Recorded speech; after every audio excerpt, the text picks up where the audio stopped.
எனவே அடுத்த முறை தேர்தலில் ஒரு முஸ்லிம் ஒருவர் இருக்கின்றார், போய் போலியாக கத்திக் கொண்டிருக்கின்றார், அவரும் தூக்கி எறியப்படுவார். விசேடமாக முஜிபுல் ரஹ்மான், அவரால் எதுவும் செய்ய முடியாது. கத்திக் கொண்டிருக்க மட்டும்தான் ஒரு குறைக்க முடியும், அவரால் ஒரு பிரச்சனையும் குறைக்க முடியாது அவரால். அதுபோல் தோல்வியடைந்து மக்களால் தூக்கி எறியப்பட்ட தமிழ் மொழி பேசத் தெரியாத டிராபிக் போலீஸ் போல் கை காமித்துக் கொண்டிருக்கும் மனோ கணேசன், அதே போல் சாணாக்கியன், சுமந்திரன், இவர்கள் தான். சுமந்திரன் தூக்கி எறியப்பட்டவர். இவர்களுக்கு எங்களுடைய வளர்ச்சி பொறுக்காததுக்கு காரணம் இவர்கள் செய்யும் பிள்ளைகளை நான் மிக தெளிவாக ஊடகங்களில் பேசியிருக்கின்றேன். நான் போலீஸ் நிலையத்திலே இருக்கும் உதவி போலீஸ் அதிகாரிகளுக்கு பயிற்சி, கராட்டி பயிற்சி கொடுத்த ஒரு ஆசிரியர், பிரபல ஆசிரியர். இங்கு பெட்ரோல் இல்லாமல் இருந்தது, பணம் இல்லாமல் இருந்த போது இந்திய அரசாங்கம் தான் பெட்ரோல் கொடுத்தது. பாகிஸ்தானும் பாலஸ்தீனமும் இல்லை என்பதை இங்குள்ள அனைத்து சமூகமும் தெரிந்து கொள்ளுங்கள். ரணில் விக்ரமசிங்கவின் பாட்டனாரால் தமிழர்கள் அழிக்கப்பட்ட போது எங்களுக்கு இருப்பிடம் கொடுத்தது இந்தியா, பாகிஸ்தானோ பாலஸ்தீனமோ அல்ல. எதிர்கட்சிக்காரர்களின் கூற்றுக்காக, எங்களுடைய அரசியல் வளர்ச்சிக்காக, இந்த வளர்ச்சியை பார்த்து பயப்படும் பாராளுமன்ற உறுப்பினர்களும் அதுபோல் பாராளுமன்றத்தில் தூக்கி எறியப்பட்டவர்களாலும் நடக்கும் ஒரு சரியாகவே நான் நினைக்கிறேன். இது ஐக்கிய தேசிய கட்சி அல்லது பொதுஜன ஐக்கிய முன்னணி போன்ற கட்சிகளாக இருந்தால் இங்கு நாட்டில் பிரச்சனை வரும்.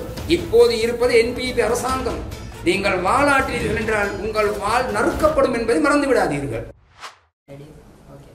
வணக்கம். சிதம்பரம் கருணாநிதி தலைவர், எமது தலைமுறை கட்சி. நாங்கள் கடந்த 2 நாட்களுக்கு முன்பாக பாகிஸ்தான் தூதரகத்துக்கு முன்பாக சென்று ஆர்ப்பாட்டம் நடத்தவில்லை, ஆண்மையுள்ள ஆண்மகனாக சென்று எங்களுடைய மனிதாபிமான ரீதியாக நாங்கள் எங்கள் மனதில் இருப்பதை வெளிக்கொணர்ந்தோம்.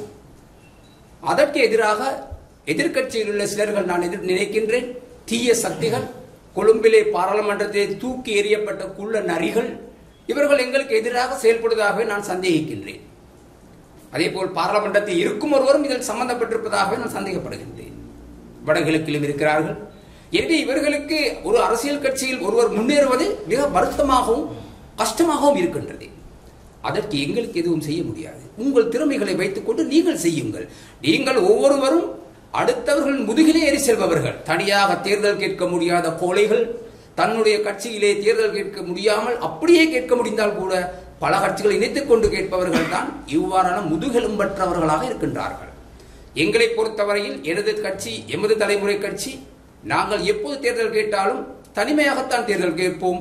எவரோடும் சேர்ந்து கேட்பதற்கு எங்களுக்கு உத்தேசம் இல்லை, அவசியமும் இல்லை. எனவே இம்முறை தேர்தல் நான் கொழும்பில் கேட்பதற்கு தயாராகி இருக்கின்றேன். நிச்சயமாக கொழும்பு மாவட்டத்திலே தேர்தல் கேட்கின்றேன் நான். ஆகவே இதை அறிந்தவர்கள் இப்போது நாங்கள் எங்களுடைய வளர்ச்சியையும் வேகத்தையும் விவேகத்தையும் பார்த்து பயந்து தேவையற்ற பிரச்சனைகளை உண்டு பண்ணுகின்றார்கள். இன்று எங்கள் கூட்டத்திற்கு வந்தவர்கள், அந்த நல்ல நிகழ்வுக்கு, அந்த புனிதமான நிகழ்வுக்கு வந்தவர்களை போலீசார் அல்லது சிஐடி கூறப்படுபவர்கள் போய் அவர்கள் சம்பந்தமாக விசாரிப்பதாக கேள்விப்பட்டோம். தயவு செய்து போலீஸ் மா அதிபர் அவர்களே, இவ்வாறான செயல்களை ஜனநாயக ரீதியாக என்னுடைய அரசியல் அதிகாரமும் இந்த நாட்டில் எங்களுக்கு உள்ள உரிமையும் சொல்ல விரும்புகின்றேன். நான் வன்மையாக கண்டிக்கின்றேன். போலீசாருடைய தொழில் எவ்வளவோ இருக்கின்றது. நாங்கள் அங்கே கதவுகளை உடைக்கவில்லை, கல்லடிக்கவில்லை, அவர்களுக்கு பிரச்சனை பண்ணவில்லை. எங்களுடைய உள்ளத்தில் இருப்பவைகளை நாங்கள் வெளிக்கொணர்ந்தோம். இதில் என்ன தவறு இருக்கின்றது? அப்படி எங்களுக்கு உண்மை பேசுவதற்கு இந்த நாட்டில் அதிகாரம் இல்லையா? இந்த நாட்டின் ஜனாதிபதியை நாங்கள் தேர்ந்தெடுத்தது அதற்காகத்தான், எங்களுடைய தேவைகளை கூறுவதற்கு. அவரும் கடந்த 20 வருடத்துக்கு மேலாக இவ்வாறான பல போராட்டங்களிலே இருந்தவர். அப்படி இருந்தவர் இந்த நாட்டின் தலைவராகியதற்காகத்தான் நாங்களும் தைரியமாக இப்போது வந்திருக்கின்றோம். இவ்வாறான போராட்டங்களில், ஜனநாயக போராட்டம், அமைதி போராட்டங்களில் நாங்கள் செயல்பட்டுக் கொண்டிருக்கின்றோம். எங்களை எதற்காக இடையூறு பண்ணுகிறீர்கள்? எங்கள் அங்கத்தவர்கள், கட்சி அங்கத்தவர்கள், அதிலே கலந்து கொண்டவர்கள், அமைப்பாளர்களை தொடர்ச்சியாக போலீசார் செய்து விசாரிக்கின்றார்கள். ஏன் விசாரிக்கின்றீர்கள்? நாங்கள் தீவிரவாத இயக்கம் அல்ல. ஊடகங்கள் நாங்கள் ஒழித்து செய்யவில்லை. இலங்கை ஊடகங்கள்ல உலக ஊடகங்களும் செல்லுகின்றன.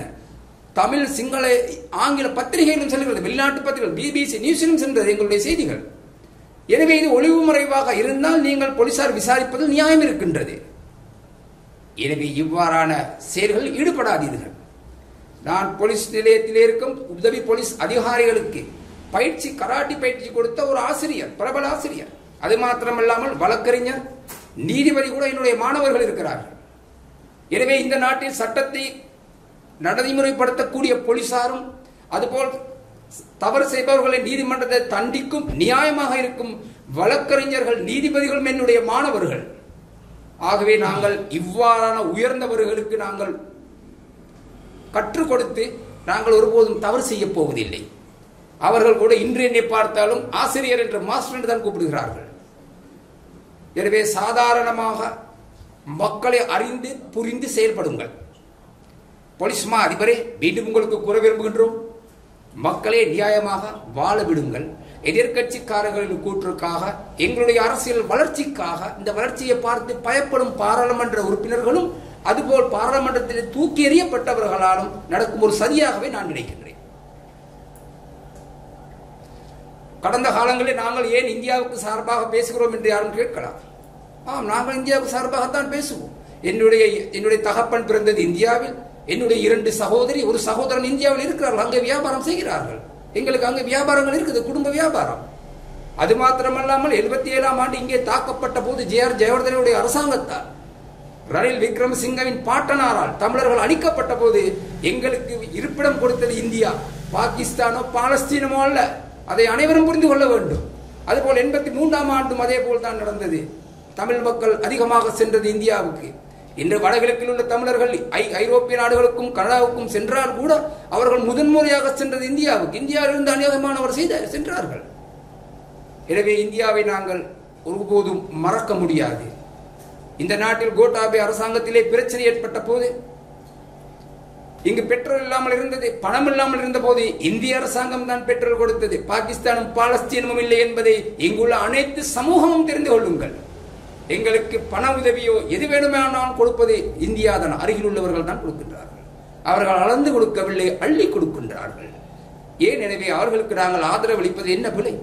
அவர்கள் மீது பிழை இருந்தால் அவர்களையும் நாங்கள் கண்டிக்க தயாராக இருக்கிறோம் இந்தியாவை. ஆனால் அவர்கள் பிழை செய்யவில்லை, தவறு செய்யவில்லை. தவறு செய்யாதவரை நாங்கள் எப்படி தண்டிப்பதும் பேசுவதும்? எனவே நாங்கள் என்னிடமும் கடந்த காலங்களிலே நான் பார்த்தேன், 2 நாளைக்கு முன்பாக ஒரு மாங்கா மடையன் எழுதியிருந்தார். ரோவினால் இது இயக்கப்படுகின்றது. அந்த நிகழ்வுக்கு சுமார் 30 லட்சம் ரூபாய் செலவழிக்கப்பட்டிருக்கும் என்று. எனவே இந்தியா உயர் அதிகாரிகள், அநேகமானவர் என்னுடைய நண்பர்கள், நான் அவர்கள் கூட தொலைபேசி மூலமாக சொன்னேன், யார் அந்த ரோ இருந்து அனுப்பிவிடுங்க, காசெல்லாம் கொடுக்குறாங்கன்னு கேள்விப்பட்டேன். அவர்கள் சிரிக்கிறார்கள். எனவே இது எங்களுக்கு ஒரு அந்யோன்யமானது இந்திய அரசாங்கம், இந்தியா, அதுபோல் இந்திய தூதரகம். எங்கள் மொழி பேசக்கூடியவர்கள் இருக்கின்றார்கள், எங்கள் சகோதரர்கள் இருக்கின்றார்கள். எனவே நாங்கள் அவர்களோடு உறவு வைத்துக் கொண்டிருக்கின்றோம். எங்களுடைய தேவைகளுக்காக நாங்கள் செல்லுகின்றோம். இந்த மக்களுடைய விசா பிரச்சனைகள் எதுவாக இருந்தாலும் நான் நேரடியாக செல்கிறேன், தொலைபேசி மூலமாக உதவி செய்கிறார்கள். அதை தாங்க முடியாத இங்குள்ள தமிழ் அரசியல்வாதிகள், அதுபோல் ஒரு முஸ்லீம் அரசியல்வாதி கொழும்பில் இருக்கின்றார். இவர்களுக்கு தான் இந்த பிரச்சனை இருக்கின்றது. எனவே இவர்களுக்கு முடியாது. அதற்கு எங்களால் ஒன்றும் செய்ய முடியாது. அது கடவுள் கொடுத்த வரம், அதற்கு நாங்கள் ஒன்றும் செய்ய முடியாது. அதனால்தான் கொழும்பு மக்கள் தூக்கி எறிந்தார்கள். எனவே அடுத்த முறை தேர்தலில் ஒரு முஸ்லீம் ஒருவர் இருக்கின்றார், போய் போலியாக கத்திக் கொண்டிருக்கின்றார், அவரும் தூக்கி எறியப்படுவார். இப்போது அவர் போலியாக பேசுகிறார், கண்டனர் 300 வந்தது, என்ன நடந்தது ஹாபரில் என்று. எனவே அவர் ஐக்கிய தேசிய கட்சியில் ரணில் விக்ரமசிங்கோடு இருக்கும் போது அங்கு நடந்த ஊழல்கள் பற்றி அவர் ஒன்றும் பேசவில்லை, அமைதியாக இருந்தவர். எதிர்கட்சிக்கு வந்த பிறகு குரல் கொடுக்கிறார்கள். எனவே இவ்வாறான போலிகள் தான் இங்கு பிரச்சனை ஏற்படுத்த முயற்சிக்கின்றார்கள். இங்கு பிரச்சனை ஏற்படுத்த முடியாது. இது ஐக்கிய தேசிய கட்சி அல்லது பொதுஜன ஐக்கிய முன்னணி போன்ற கட்சிகளாக இருந்தால் இங்கு நாட்டில் பிரச்சனை வரும். இப்போது இருப்பது என்பிபி அரசாங்கம். நீங்கள் வாளாற்றினீர்கள் என்றால் உங்கள் வாள் நறுக்கப்படும் என்பதை மறந்து விடாதீர்கள். நீங்கள் இன்னும் அனைவரின் ஒரு முகத்தை தான் பார்த்திருக்கின்றீர்கள். நீங்கள் தேவையில்லாத பிரச்சனைக்கு போனீர்களே, ஆனால் அவருக்கு தெரியும் உங்களுக்கு எப்படி மருந்து கொடுப்பது என்று. மறந்து விடாதீர்கள். அடுத்தவர்களுக்கு தொல்லை கொடுக்காதீர்கள். உங்களுடைய தேர்தலை மிக அழகாக செய்து கொண்டு போங்கள். எங்களுக்கு இடையூறு செய்ய வராதீர்கள். நாங்கள் ஒருபோதும் பயந்தது அல்ல. எங்களுக்கு பயம் தெரியும், ஆனால் பயப்பட தெரியாது. நன்றாக ஞாபகம் வைத்துக் கொள்ளுங்கள். பயம் தெரியும், பயப்பட தெரியாது. யாராக இருந்தாலும் நாங்கள் ஒருபோதும் பயப்பட போவதில்லை. அது சாதாரண மனிதனாக இருக்கலாம் அல்லது சீருடையாடு உள்ளவர்களாக இருக்கலாம். ஏனெனில் நாங்கள் சட்டத்தை மதிப்பவர்கள். சட்டத்துக்கு விரோதமாக எதுவும் செய்ய போவதில்லை. எனவே நாங்கள் யாருக்கும் பயப்பட வேண்டிய அவசியம் இல்லை. ஜனாதிபதியும் நாங்கள் கௌரவமாக பார்க்கணும், பயப்பட வேண்டிய அவசியம் இல்லை. ஏன் பயப்படும்? நாங்கள் பிழை செய்தோமா, தவறு செய்தோமா, அல்லது குற்றம் இழைத்திருக்கின்றோமா? இல்லை. நாங்கள் நல்லதை செய்வதால் யாருக்கும், கடவுளுக்கு கூட நாங்கள் பயப்பட மாட்டோம். கடவுள் எங்கள் மீது அன்பு வைத்திருக்கின்றார். எனவே உங்களுக்கு பொறாமையாக இருக்கிறது, உங்களால் எதுவும் முடியாது என்பதற்காக எங்கள் மீது போலியாக புகார்கள் வைக்க நினைக்காதீர்கள். அதில் எவ்விதமான வெற்றியும் வராது. நீங்கள் புகார் வைக்க வைக்க நாளைக்கு நாள் நாங்கள் வளர்ந்து கொண்டிருப்போம். அதை பார்த்து நெஞ்சு வலி வந்து நீங்கள் சாக போகிறீர்கள். ஒரு குற்றச்சாட்டு இருக்கின்றது. இப்போ அந்த முன்னாள் தெரியும் டான் பிரியசாத் எல்லாம் ஒரு ஆர்ப்பாட்டம் செஞ்சு அந்த ஆக்களை காசு கொடுத்து கூட்டிட்டு வந்து ப்ரொடெஸ்ட் செய்வாங்க. அந்த மாதிரி ஒரு கருத்து சமூக வலைத்தளங்கள்ல உங்களுடைய காணொலிகளுக்கு கீழே ஒரு சிலர் கமெண்ட் பண்ணியிருக்காங்க. இந்த மாதிரியான கமெண்ட்ஸ்களுக்கு உங்களுடைய பதில் என்ன? நீங்க உங்களுக்கு காசு கொடுத்தா எப்படி ஆக்களை கூட்டிட்டு வந்து ப்ரொடெஸ்ட் செஞ்சீங்களா? அதோட நீங்க ஒரு விளம்பரத்தை தேடிக்கிறது தான் இப்படி செஞ்சீங்களா? நிறைய ஒரு விமர்சனங்களும் இருக்கு. இந்த விமர்சனங்களுக்கு உங்களுடைய பதில் என்ன? நான் இது வந்து தேர்தல் காலமாக இருந்தாலும் எங்களுடைய கட்சி தேர்தலில் கலந்து கொள்ளவில்லை. நாங்கள் இந்த மேடைகளிலும் பேசியதும் கிடையாது. இது ஒரு தேர்தல் மேடையும் அல்ல, வாக்குக்கான வேட்டையும் அல்ல. எனவே இது ஒரு அநீதிக்கு எதிராக ஒரு போராட்டம் என்பதை விட அருமையாக நாங்கள் போய் அமைதியாக சொல்லிவிட்டு வந்தோம். அதைத்தான் நாங்கள் கூறுகிறோம். இது போராட்டம் என்று கூட நான் கூற விரும்பவில்லை.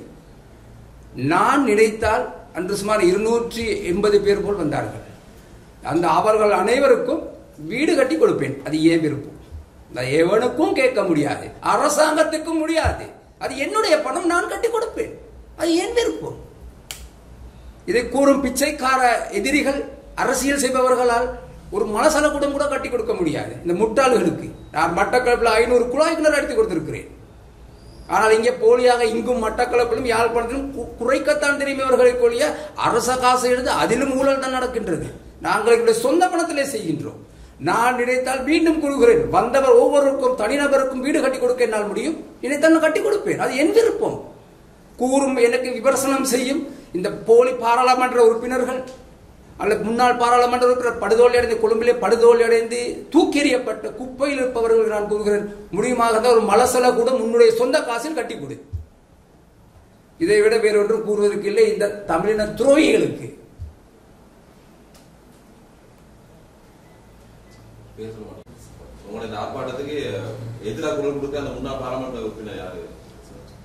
எதிராக குரல் கொடுக்கிறதை விட பின்புலத்தில் பேசுகிறார்கள். பின்புலத்தில் பேசுவதைதான் பார்க்கிறோம். நாங்கள் சந்தேகப்படுகிறோம். உண்மை எங்களுடைய காதுகளில் கேட்கவில்லை. ஒரு சிலர் மூலமாக எங்களுக்கு தெரிகின்றது. விசேடமாக முஜிபுல் ரஹ்மான், அவரால் எதுவும் செய்ய முடியாது. கத்திக்கொண்டிருக்க மட்டும்தான் வரும், குறைக்க முடியும் அவரால். ஒரு பிரச்சனையும் குறைக்க முடியாது அவரால். அதுபோல் தோல்வியடைந்து மக்களால் தூக்கி எறியப்பட்ட, தமிழ் மொழி பேச தெரியாத, டிராபிக் போலீஸ் போல் கை காமித்துக் கொண்டிருக்கும் மனோ கணேசன், அதே போல் சாணாக்கியன், சுமந்திரன், இவர்கள் தான். சுமந்திரன் தூக்கி எறியப்பட்டவர். இவர்களுக்கு எங்களுடைய வளர்ச்சி பொறுக்காததுக்கு காரணம் இவர்கள் செய்யும் பிள்ளைகளை நான் மிக தெளிவாக ஊடகங்களில் பேசியிருக்கின்றேன். இந்த பாகிஸ்தான் போன்றதான் பிழையாக இருந்தால் நாங்கள் பேசும் யாருக்கும், நாங்கள் யாருக்கும் பயப்பட தேவையில்லை. என் மீது தவறு இருந்தால் நான் நேரடியாக போலீஸ் நிலையத்துக்கு வருவேன். நாங்கள் பயப்படவில்லை. இதற்கும் தயாராகவும் தைரியமாகவும் இருக்கின்றோம். எனவே நாங்கள் பயமில்லை. குற்றம் செய்தவன் பயப்பட வேண்டும். நான் தைரியமாக இருக்கிறேன், என் மீது குற்றம் இல்லை. அதைத்தான் நான் கூறுகிறேன். எனவே போலிகள் அது மாத்திரமில்லாமல் வேறு சிலரும் இதில் பின்னணியில் இருப்பது எங்களுக்கு தெரியும். நாங்கள் கவலைப்படவில்லை. எங்களை ஒரு ஒன்றும் புடுங்க முடியாது. உங்களால் தெரிந்து கொள்ளுங்கள். நீ பேசி பேசி இப்படியே ஹார்ட் அட்டாக் வந்து செத்து போயிருவேன். எனக்கு எதிராக பேசினா, என் நல்லது பேசினா கடவுள் விட மாட்டாரு. உனக்கு ஆயுசு குறைவு, கடவுளே உன்னை மேல தூக்கிடுவார். நான் நம்பரை தூக்கிட்ட நல்ல